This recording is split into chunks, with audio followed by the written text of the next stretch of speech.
All right, a little background on Peg here. She's a flight instructor with Blue Skies Aviation in Bucyrus, Ohio. I said it right, right? Yes, you did. I didn't call it Bucharest? No, or or Bucyrus. Got a little Bucyrus in yeah, I my don't have elbow. bursitis either. She's a fast team rep in the Cleveland, Frisno area. Steve, she's going to wave hi to you up there. I know you're on the Steve's camera. recording me up there, up above. All right, so thanks, Steve. She misses you. And Peg, in appreciation of you being here today, we have this certificate. Thank you. Thank you for your presentation. Thank you very much. Without any further ado, let's hear it again for Peg. All right. Now, I want to let you know what's happening. I gave a presentation at 10 o'clock in the NAFI tent, and it's going to be broadcast later on with a question and answer. So I unfortunately am in a little bit of a time crunch, and I have no problem speaking fast if you can hear fast. I want to make sure that you don't lose any of my points, but if you ask questions and slow me down, then maybe that question's later on. What I want you to do is make sure that you take down my cell phone and my email address. And if you have a question that I haven't answered in this seminar, email me. I'll gladly take the time. Right now my phone's deader than a doornail because walking around with all the things has absolutely killed it. So I don't have to worry about shutting it off. It's dead. And it's so rewarding to be without that for a minute. Now, this seminar was originally a FAST Team CFI presentation. CFI presentations would be, you'd get a group of CFIs together, and over the course of 8 courses, 2 hours each, then the CFI would get a recertification. So this was back in 2012, and it was too good to leave in the box, and what just happened? All right, going back here.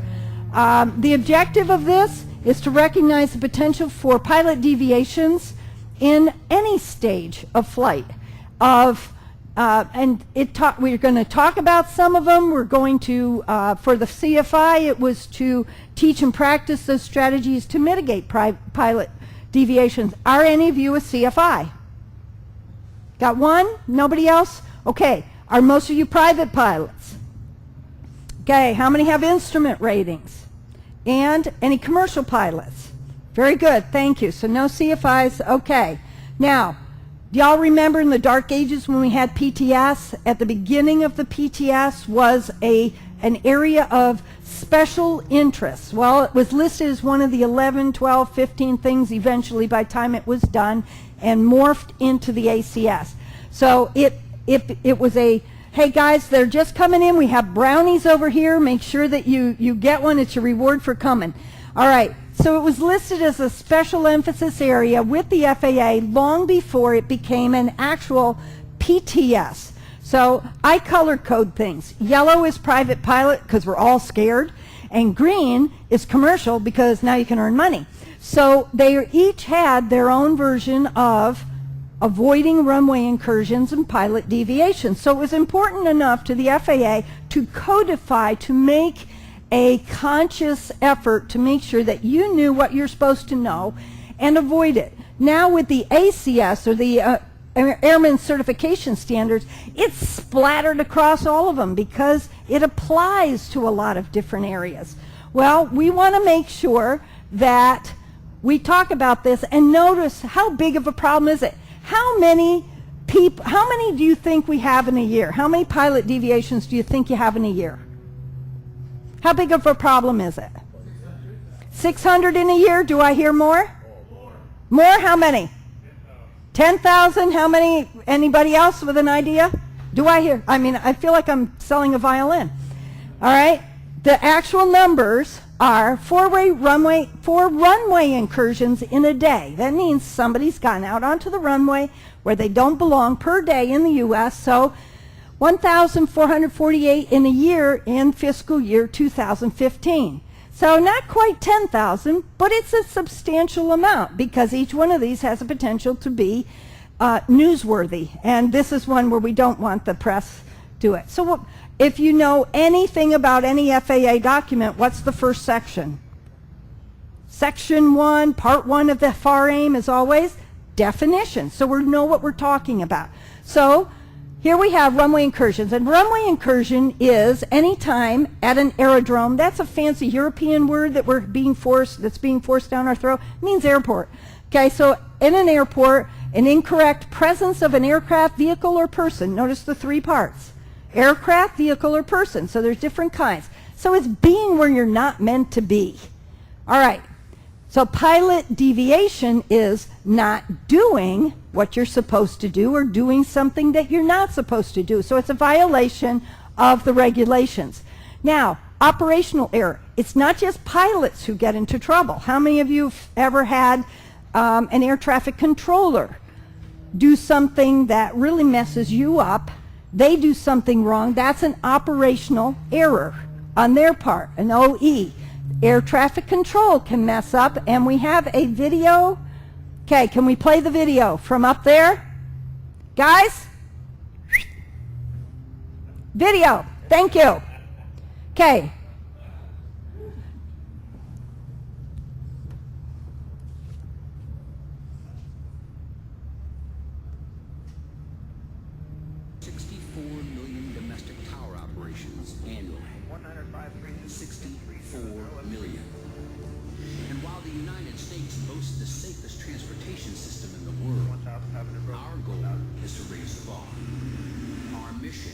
Is to make it safer. Air traffic control demands split-second timing and multitasking skills far beyond any other profession. Our bottom line is not about profit and loss. Our bottom line is life and death. The system works. Most of the time, it works incredibly well. But we do experience lapses in awareness. There remain flaws in operations and breakdowns in communication. One such incident, Boston Logan International Airport, 9 June 2005, involving Aer Lingus on runway 15 right and US Air on runway 9. Channel 132 heavy box runway 15 right, additional caution returns, heavy Airbus departing traffic will cross and arrive downfield. Station runway 15 right, Channel 132 heavy. Airframe 322 heavy box tower, give way to the jet on the other side, cross 15 right, and then ground point 9. So we are... So 4973, turn left heading 010, runway 4 left to take off. 004, place take off 4 left. Airframe 322 heavy, cross 15 right, and then contact ground point 9. That's long 49, then you are close to the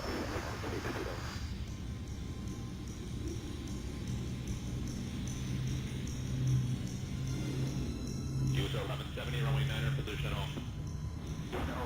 Right there. Delta 1929, hard right turn via 22 left, immediate right on Papa. Hard right turn, 22 left, right turn Papa, Delta 1929. Yeah, that's 1752 Boston Tower, 4 right, you clear to land, caution, right turn runs arriving DC 10 heavy, 108084.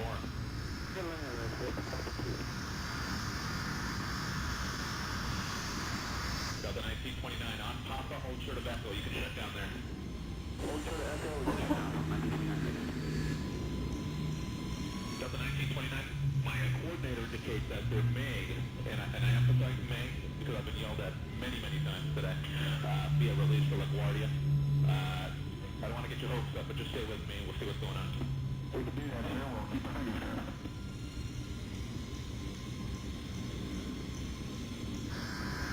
German 815 right, Shamrock Heavy.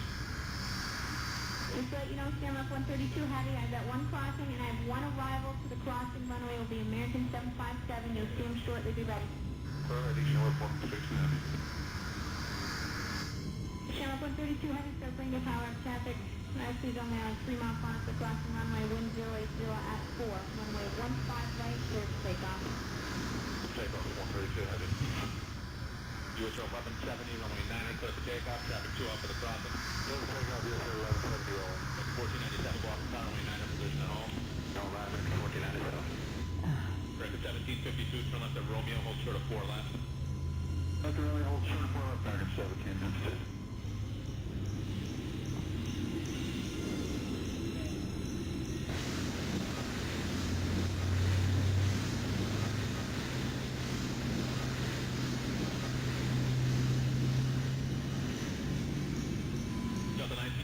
Runway good to go. Move up to and short of 4 right on echo. Hold short of 4 right on echo. Don't make 49.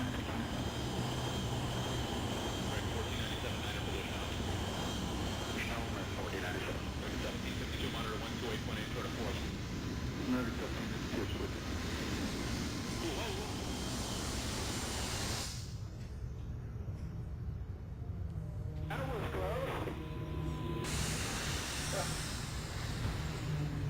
Whew, does that make you do what it does to me? I have goosebumps, and I've seen this probably 15 times, okay?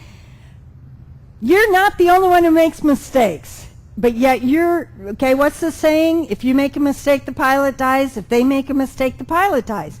So you've got to be looking, you've got to be aware of what's going on. Now, anybody who just came in, I have brownies up here, and thank you for being here. Okay, that's my reward to you. All right, so not only do we have pilots making mistakes and being where they're not going to be, we have operational errors by air traffic control, but we also have vehicle and pedestrian deviations. You're at Subway at Mansfield, Ohio, and you've got your paper in your hand that you need to deliver, and the wind takes it and it goes, and you run after it, and you run into a protected area. That's a yeah, that's one of those. All right, excuse me. All right, so, and a vehicle. Do you realize that all of the vehicles at an airport have to also get a clearance to cross over? They have to have the same kind of communication with air traffic that you do. All right, so different kinds. Category D is really, you're not where you're meant to be, but there's very little chance of a runway incursion. C, well, separation is decreased, and there's more of a chance of having a problem. B, separation decreases. There's a significant potential for a collision. And then there's A. This kind that we just saw is an A, a near miss. Okay? So what's the difference? And I'm going to skip that one. The difference is timing. That's all there is. Then there's category E. And if you're familiar with the FAA tests, you always have that one that's got 3 or 4 answers, and E, none of the above. Well, this is E, none of the above. It's a deviation, but it's one of those wonky things that don't fit into any of the categories. So it all boils down to timing. That's it. If you poke a nose across the hold short line, it would be a D. You get part of your plane across. You know, if you're A, almost into the runway, you've got a near miss, that's it. They're all still a situation where you may end up having a talk with someone from the FAA because what you did is breaking the rules. Go ahead and run this one, please. We'll see if it'll run. Thank you.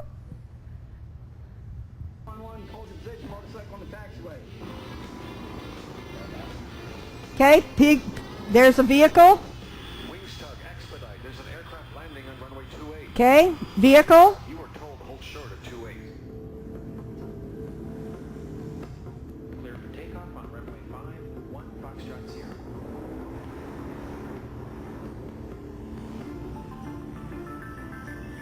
One Foxtrot Sierra, stop. Cancel takeoff clearance. Traffic on runway 5. Hold your position. Have any of you had a near miss? I'm so glad. I really am, because it's scary. So where do they tend to occur? How or why do they occur, and how do we prevent them? That's some of the things I want to cover. Okay, so what can we do to reduce runway incursions? One is make use of your lights. Sometimes people don't see you. Sometimes when you're at the hold short line and you get a clearance, do what the airlines do. Then turn your light on that, hey, I'm the guy that has the clearance. I'm getting ready to take off. That way, if air traffic control made a mistake, they have a chance to say, wait a minute, there's a plane out there. All right? Use proper communication techniques. And we'll talk about that one a little bit more coming up. This is a situation that is very common in Ohio in August when the sun is setting and you're flying west. How can you see a bloomin' thing? And it becomes a problem. Next. Okay. There we go. Okay, run this one.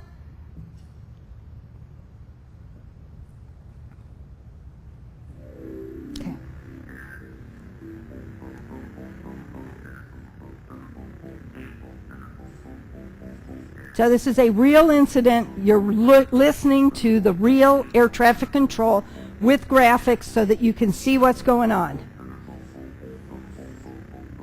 RVR, vertical visibility is only 1,200 feet, half a mile in fog. 1448, turn left taxiway November or Alpha. Report clear of runway 5 right, please remain as street. Okay, we'll remain with you. We'll report clear 1448. 1662, there's just one more aircraft on about a 5-mile final. I'll have release for you after you land. Okay then, thank you. 1448, what's your position? And we're clear of the runway on November by 1448. 1448, thank you, taxi to ramp, via taxiway November, Tango, report crossing runway 16. Okay, November, Tango will report crossing 16 on 1448. 1662, runway 5 right, fly runway heading, cleared for takeoff. Runway heading, clear for takeoff, 5 right, 1662. And 1448 is on November by the runways here. We don't see the, we still cross straight ahead on November. 1448, affirmative, cross runway 16, join taxiway November, Tango on the other side. November Tango on the other side, 1448. 1448, we're approaching Kilo here.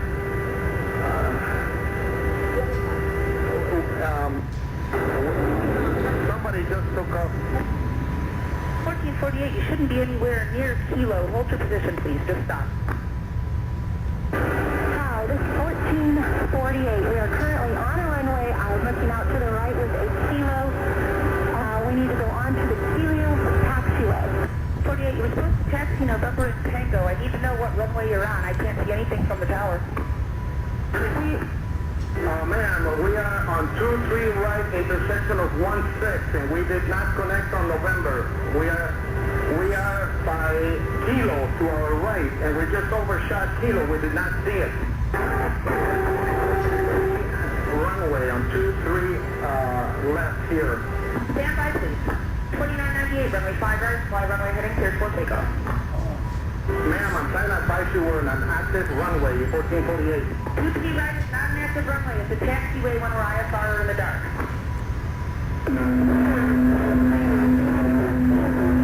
Yes, we're staying clear of all runways until we figure this out.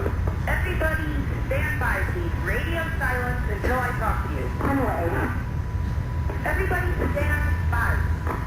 Ma'am, this is 1448. We're on 23 looking at Kilo straight ahead. If we can go straight, we can get on Kilo and get off the runway. 1448, stand by.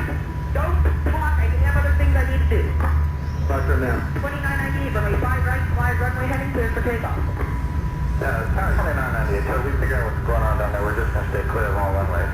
2998, roger. Hold short of runway 5 right. Not anywhere near the runway, but you can hold short. Okay.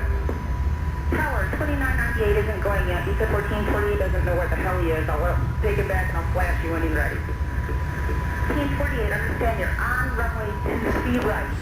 Have you gone past taxiway Kilo and Tango 1? Ma'am, we're on 23 left and 16. And I am facing into Kilo at this point. The nose is just over 23 left. Are you facing northwest or southeast? We are heading 1448. Right now we are facing approximately 200 degrees on the heading. I'm looking out the window and I am seeing a sign that says 23 left to my right and a sign that says 16 to my left. And I have yellow signs that say Kilo to my right and to my left. We are on a current runway heading 200. Stop all traffic until advised, please. At 1448, no idea where they are. 1448, just taxi straight ahead. Let me know when you get the next time, please. Okay, we're going to go straight ahead. We're going to go up to Kilo here. 1448, are you just turning on runway 23 left right now? Yes, we are, and we're going to go over, we're on 23 left. We're currently exiting, and we are coming up on Kilo now. At 1448, roger, turn right at Kilo, and in the slight left turn, taxiway Charlie, hold short runway 23 right. Is a 150, and we're on Kilo. We are clear of the runway. We're approaching Kilo, we're on Kilo. 1448, roger, I wanted you to turn the other way. Turn left, taxiway Kilo 1. That'll be your first taxiway. then the left turn on runway 16 and hold short runway 20 left on 16. Okay, we will turn left here at Kilo 1. We'll turn on to the runway. We'll hold short of 16, 1448, the left turn on Kilo 1, left turn runway 16. Okay, left turn on Kilo 1 and left turn on runway 16, 1448. And you want us to keep taxing down 16 to 1448? 1448 affirmative. Thank you. 1448, turn left onto runway 23 right and report entering that runway. Okay, we will turn left on 23 right and we'll report.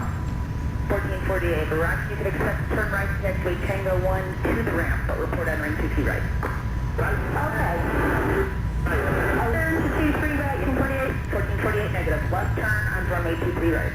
left turn to 23 right, 1448. We are now on 23 right at 1448. 1448, thank you, turn right taxiway Tango 1, taxi to the ramp, report at the gate. Okay, right on Tango to the ramp, we'll report with you, 1448. 1448, the taxiway is Tango 1. Okay, Tango 1, thank you, 1448. 4998, 1448 is almost to the ramp. Are you ready for departure? Here, 2998, we'll take the clearance onto the runway to hold, but so we'd like to add a gate, please. 2998, runway 5 right, taxing into position and hold. Be ready for an immediate, please. Easier for you, we can hold short, but for right now we're going into position 2998. Local approach. Local. The runway clear? Well, not exactly. There's an aircraft on it right now who won't go until 1448 is at the gate. It should be just a second. They're about ready to turn at Tango 1.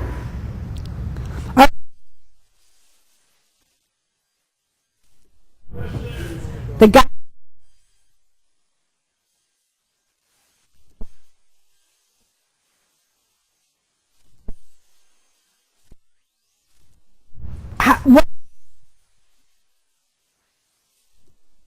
What things could they have done? I need it quick, quick, quick. What could they do? What could they have been done to prevent this? The controller could have listened instead of talking. Exactly. Okay, she said they don't know where they are. He was telling you where they were. All right? All right, so let's talk about some of these things. What can you do to avoid runway incursions? One is plan your surface operations, understand taxi procedures, and what signs mean. Now, when I learned to fly back in the dark ages when we were flying Flintstone planes, we had no little sign that looked like a ladder on the runway, on the taxiway. You know what that is? The ILS hold short critical line. We didn't have it. So when I got back into flying 30 years later, I had to learn that one. There's other things. Some things change. The only thing that stays the same with the FAA is that things are changing. Yes? Exactly. Okay, that's going to come up here. All right. Ensure you have, thank you, that segued right perfectly into this, an airport diagram. You should not go to an airport without an airport diagram. How many of you fly with ForeFlight? That pops up automatically. Those of you who don't fly with ForeFlight ought to get familiar with it or print out a copy of the airport diagram. So, and then use it. 47% of pilots who had runway incursions didn't use it. Why would you not use it, okay? So, review NOTAMs and ATIS for that airport before you get there. And look for hotspots. Hotspots have been, well, I think within the last 5 years, used much more. What's a hotspot? It's a circle on your taxi diagram that says, people have screwed up here before. Watch yourself, bud. All right, that's the pegism for it, but that's what it means. So then, you're going to listen to the ATIS, or you're going to get some information. You're going to expect a taxi route, and you can look at your ForeFlight, and you can take your finger and make a line and say, this is how we're going to go there. You expect it, but don't assume you're going to get it. We've had situations where people have been cleared for runways, the ATIS said, and they didn't get it, and, you know, it doesn't always happen that way. Cockpit management. Strongest or weakest ink, better than strongest memory. All right? You don't, you know, you just got to write it down. 72% of pilots who had runway incursions didn't write down their clearance. You can do it real easy with ForeFlight or the other, you know, I'm not pushing ForeFlight, but it happens to be what I use, so I know this works. You draw the line so that you know you've been cleared across a runway or whatever it is. All right, this is Columbus, Ohio. Parallel runways. Where do you think the incursions happen? People get sent to a runway that isn't what they expected, the left, the right thing. I'm sorry, sometimes my left is over here and sometimes it's over here. That's my other left. And so writing it down, how you expect to get there, I had a clearance from this section over here without any connecting runway, and I had to just stop and say, come again, repeat, and he go, oh, my bad. That sounded real professional, but that's what he said, Class C.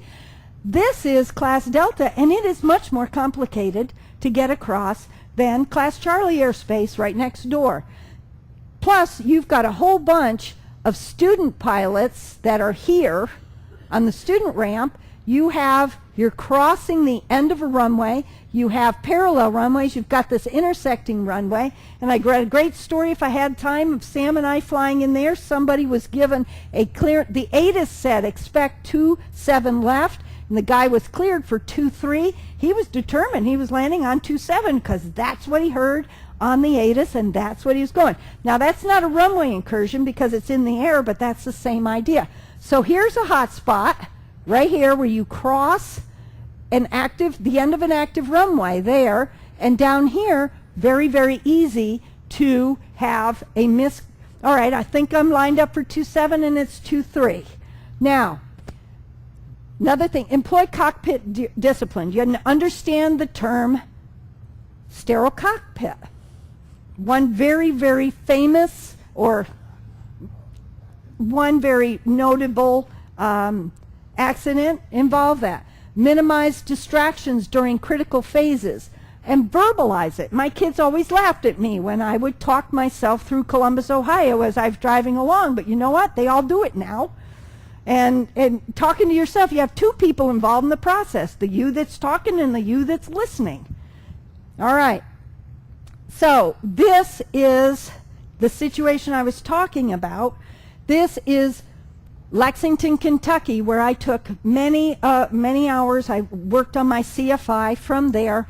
And notice the intersecting runways here. Do you all remember the accident that happened? Two pilots in I don't know what, it was a commercial jet, came out from the terminal, were cleared for 22, lined up with 26, took off, and they died here. The whole plane. In a crash and burn situation. Once they realized they were on the wrong runway and rolling, it was too late to get it stopped. And I know the spot. Okay?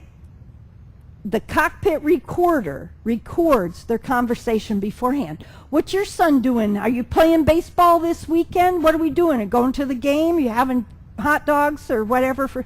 It was chit-chat about consequential things in relationship to the flight. So sterile cockpit is only talking and only dealing with what is right in front of you.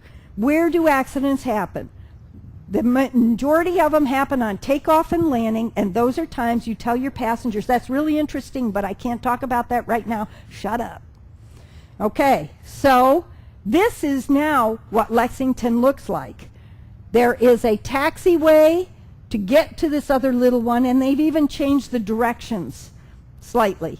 So now instead of 2-3, we have 2-2 and 4, and 2-7 and 9 are separated completely from it.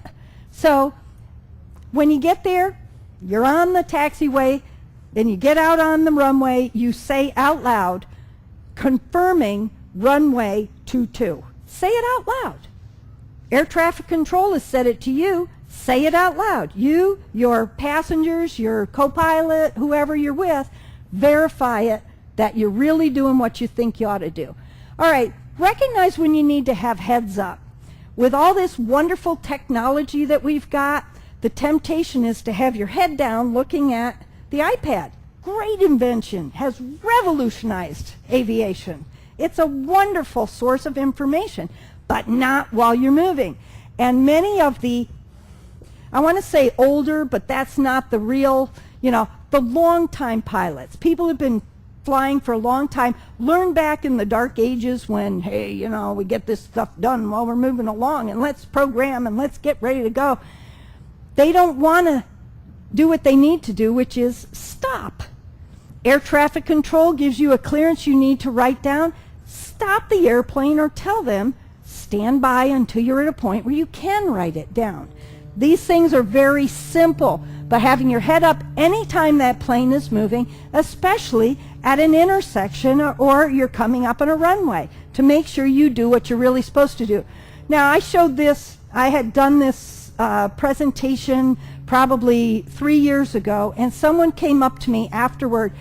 Unfortunately, this accident happened here, and the guy that talked to me had been in the plane in front of this plane. It was a double fatality here, and that's one of the warbirds. Okay? What do you see when you're in a tailwheel? How many of you are tailwheel pilots? Conventional pilots. Okay.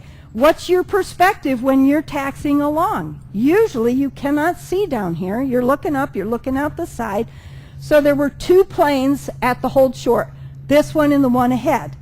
The one ahead was cleared to take off. The pilot assumed the plane that took off had opened everything up in front of him, and so he taxied ahead, and he killed 2 people in this. I can't imagine living with that the rest of my life. But how are we going to handle that? By being aware that, okay, I have not only one, but 2 planes in front of me. I've got to hear 2 clearances, or ask air traffic control. Am I clear? Or, whatever you do, make sure that you're looking ahead. Stay alert, especially when crossing runways. Air traffic control makes mistakes. They're people, okay? People, my mom had a phrase that, parents are people too. Well, air traffic control's just people. Get to know them. Don't be afraid of them, but take care of it in the cockpit. Know that you've got people ahead. Delay your checklist and clean up when you're off of the runway. I teach my students, get your butt and everything across the whole short line, then clean up. So you're not looking in, not trying to work controls, etc., looking into the cockpit at all. It's too easy to have this happen. And don't think it's the other guy. Nobody who has one thinks, oh, today I'm going to go out and I'm going to do a runway incursion, or I'm going to go clobber a taxi sign. All right, so that's runway incursions. What about pilot deviations? Pilot deviations are not doing or doing something that's against the regulations. All right, again, we have to minimize distractions during critical phases, and takeoff and landing are those times. Okay, you're telling your passengers, I can't answer questions now, quiet until we're on the ground. And you're going to explain that in your pre-flight briefing to them. Hey, there are some times when I can't answer your questions. For the safety of this flight, when we're taking off, when we're taxiing, when we're landing, I can't answer your questions. When we're in the air and we're leveled off, explain that to them. Okay, you want to give them as much information as possible. So here's some examples, and I want you to give me what you think happened. Here's a pilot. Pilot was holding short runway 19 at taxiway Juliet. Pilot acknowledged the departure on runway 19 via Juliet, then entered the active runway 19 without a takeoff clearance being issued by ATC. Okay, ATC finally became aware of it when he announced he was rolling. ATC immediately canceled the takeoff and advised pilot to exit the runway. He complied and exited. That actually happened. Not understanding airspace and how things happen is one of the causes here. Okay, aircraft entered Class Bravo airspace without the pilot contacting or receiving clearance from ATC. What do you think was going on with this pilot? Okay, newly certificated, low-time pilot, had one of his first passengers, so he's distracted, wants to take care of his passengers, and hey, how you doing? Are you feeling sick? Don't barf in my plane. I paid a lot for this plane. Okay? All of that. So he didn't utilize aircraft equipment to increase his situational awareness. Next. an aircraft entered Class Bravo airspace 10 nautical miles northwest of Cleveland at 1,900 feet, did not communicate with ATC. He continued eastbound through the airspace for 8 minutes. He tracked to BKL, that's Burke Lakefront, and landed. Burke Lakefront Tower issued the Brasher warning, and pilot was advised he was maneuvering, which would put the aircraft, the pilot said he was at 1,800 feet, not 1,900 feet. This is straight out of, first of all, what's a Brasher warning? It is the aviation equivalent of your Miranda rights. That make it, okay, you have done something stupid, you may, it's we have a phone number for you to write down and call. So that's what it is. This is how it catches us, and this is straight out of my presentation on making airspace visible, and this happens a lot in Ohio. This is where we are. People want to come up here, and there's some really big stacks up there, big factory stacks. They know if they come up here and they go across and follow the shore, they can get over here to Burke Lakefront and not have to talk to big scary ATC. The problem is as they hit this ring right here, the bottom of that ring is 1,900 feet. This guy says he was at 1,800 feet. What people tend to do is go by even thousands. So I'll go up, I'll just follow along at 2,000 feet. In 2011, out of 11 pilot deviations, 8 of them were this. So what's the solution? The solution is going to be, okay, here's another one where he goes into Class Bravo airspace. He continued to climb without clearance to enter the 3,000-foot ring. That's that same spot. Okay? Oh, I'm going to go back to there. Now, what's the solution? You can go farther out on the ring. What else? Talk to ATC. They don't bite people. They don't hurt. And that would be a simple solution to get over to Burke Lakefront. But so many people are afraid of talking to big, nasty, fast-talking ATC, they get into trouble, and then they have to talk to big, nasty FAA people. And so if you don't want to talk to an inspector, just talk to ATC. They're FAA people too. And the guys really aren't that bad. But the fear of getting in trouble gets people in trouble. Got my concept? Here we go. Here's another one. Okay, this guy flew into Class Bravo without getting a clearance. So 20 of? Actually, a little less than that. Okay. Where else do we get in trouble? TFRs. TFRs. Now, there are times, this was when, I'm not sure, I think it was Obama went on a bus trip, and there are some days when it just doesn't pay to fly. Stay on the ground. It's a mandatory 30-day suspension of your certificate if you fly into a TFR. So why? Why do people keep doing it? Because they don't do a pre-flight briefing. They don't talk to ATC and find out that there's one. Okay? It's complacent nature because we've done this trip a million times before. Air ambulance flew in. He forgot to activate his transponder and flew into a TFR. Okay, we have permanent TFRs around. There's a whole procedure for being around Washington, D.C. So if you're going to be in that area, take the course, learn how to do it. Okay, other surfers, special rules, flight areas. Did you know there's one in Manhattan? There's one around the Grand Canyon. There's, Washington, D.C., okay, and the 8 is around the United States. Learn how to do it. MOAs. Know your special rules areas. What can you do? What can't you do? Prohibited areas, restricted areas. And I'm busting through here, assuming you've had some exposure to them.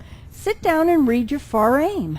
All of these are talked about, and if you don't know what I'm talking about, how long has it been since you've had a flight review? Get with a flight instructor and go up and talk about the special rules areas in your area, an alert area. We have parachute areas and glider areas near us. Marion, Ohio is I tell students, don't even bother to go there on a good day because you're going to be fighting with gliders and they're practically invisible. They are ninja. They are up there. You can't see them against the thing. All right, so here's one more. You have other kinds of deviations. This one, okay, the guy climbed through 2,500. He was given 2,000 and he just kept going. He was in the groove. So, okay, he had an instrument abnormality that worked itself out, but he was distracted. He was distracted. He was looking at the instruments. Here's one, departed class Charlie, climbed to 5,000, wanted to go to 10,000. They gave him 11. You know, he ended up climbing to 11 instead of 10. So that's a deviation, folks. Okay? How do you remember it? You write it down. There are little gadgets. You know those little sucker things you can, that you hang stuff on? You can actually stick that on your altimeter and turn it to what you've been given. Little ways to get around this. Okay. Dyslexia hits pilots. I have a son who has problems with 330, 300, 030, 320. Okay, write it down. So it was actually a student. He was given 320 and flew 230. Okay, it comes. So there you go. Instrument. You can screw up with instrument approaches where you don't know, for example, you're supposed to turn right hand and go into the turn, or are they expecting you to not make the procedure turn? And so anyway, things like that happen. Here's another one, different waypoints. So clarifying, is this what you want me to do? I had an instance flying into OSU where I had a procedure turn and I had to clarify, do you want me to do it or not? Well, yes, no, come on, what is it? Okay, let's get it clarified. Student pilot was given a heading 360. Instead, he did a 360. Can you understand how a student would do that? I sure can. All right, lack of experience. So the instructor is the one who's responsible there for helping them to understand it. Student was not cited. Okay, I'm going to buzz through the rest of these, and given direct waypoint and so on, these are clarifications you need to make with air traffic control.